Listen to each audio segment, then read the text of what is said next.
BLEZZ. Yeah, mate. Welcome back to Shikibit. First of all, I want to give a special thank you to the people who appreciated the last episode. Today, we're going to go into some sample editing essentials.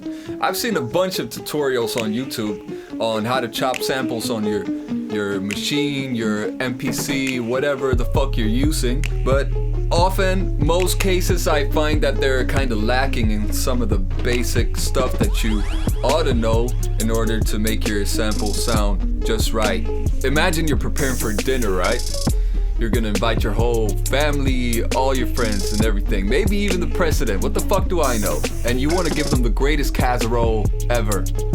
So you go to the store, you get all the ingredients, that would be your records, whatever, you bring them back to the house, so you get ready to prepare this shit, right?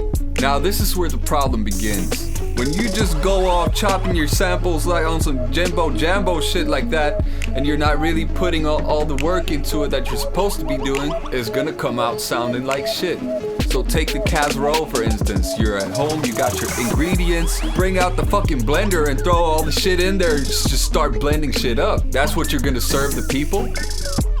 That's what they deserve? Blended half-ass casserole. No, you want to give them the prime casserole. Next level, baby. So that's what I'm showing you today on the Native Instruments Maschine Mark III. How to get your supreme sample editing done. Supreme sample edit. So as per chance you might have guessed, there are different ways to go about when you chop your sample. Me, I use 4 different methods on the MK3 American Mac 3. One is the old school way, where you duplicate your samples to another exact copy of it and change the start point or end point in order to edit your sample. And then I just repeat that multiple times. This method gives you better control over your individual slices, because you can change the pitch, you can alter all types of settings on it, and it won't affect all of the slices. The downside to this is that you'll use up all the space on the pads pretty quickly. So on the machine in one group, it has 16 different slots, one for each pad. So it allows for you to have 16 individual slices or sounds. It could be VST instruments or whatever. But once you've used up all the 16 slots, there's no more space. So you would have to use another group in order to put more samples on it. So cons, limited space. Then there's the second method, which is slice. It's called slice. On the machine, you don't actually slice with a knife or anything, so don't take them too seriously. If we're going to bring it back to the casserole analogy, I would say, yeah, these 4 different methods, it's like you would pick between 4 different knives to cut your sample. In the slice mode, all of your slices will be contained within one pad, allowing for you to have virtually unlimited space for sample chops in one group. Then there's the manual mode, which is actually my favorite. It came out in like 2.6 point something, I believe, maybe 2.5, a few updates back on the Maschine 2 software. And this is amazing. I mean, it's dangerous. It allows you to chop your samples on the fucking fly. So the first time you hit the pad, it'll trigger the sample, and then you just sequentially keep on going. For every chop you make, as the sample plays along, you manually cut that motherfucker repeatedly until you're done. And once you're done, you're done. And you can just fine tune everything the way you want it. And number four is the detect mode. This mode can be useful when you're working with samples that have a lot of sharp and clear transients in them.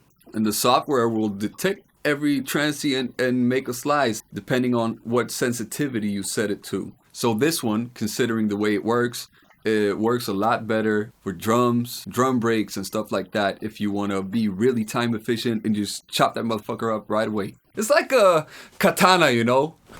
Fast, super fast. Getting out of hand. I'm not even keeping. That was unplanned and it was highly unnecessary. Don't play with the knives, man!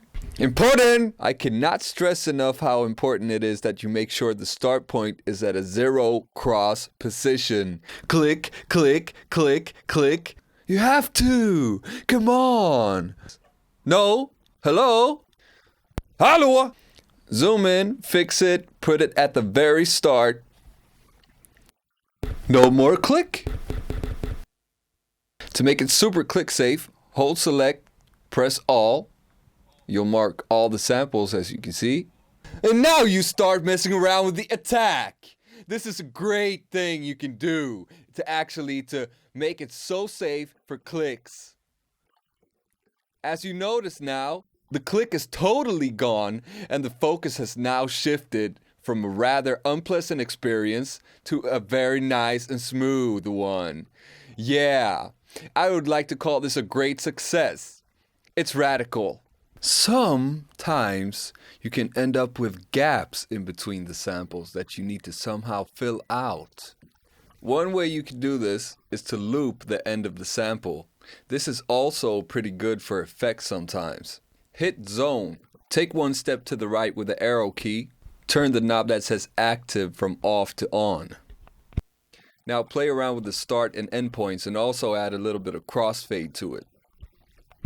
If the sound is set to ADSR, you could play around with the release and have some really cool effects.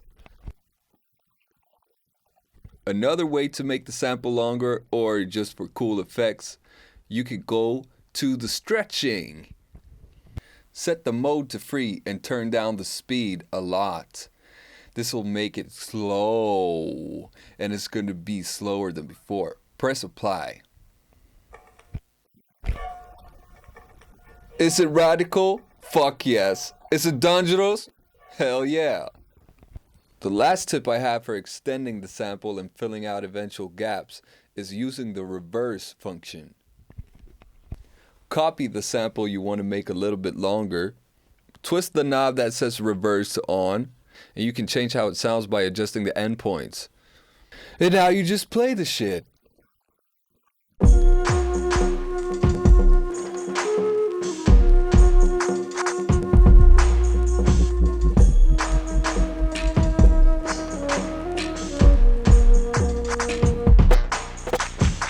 Now be creative with these little tools. Maybe you want to use it to give your samples a little bit more air.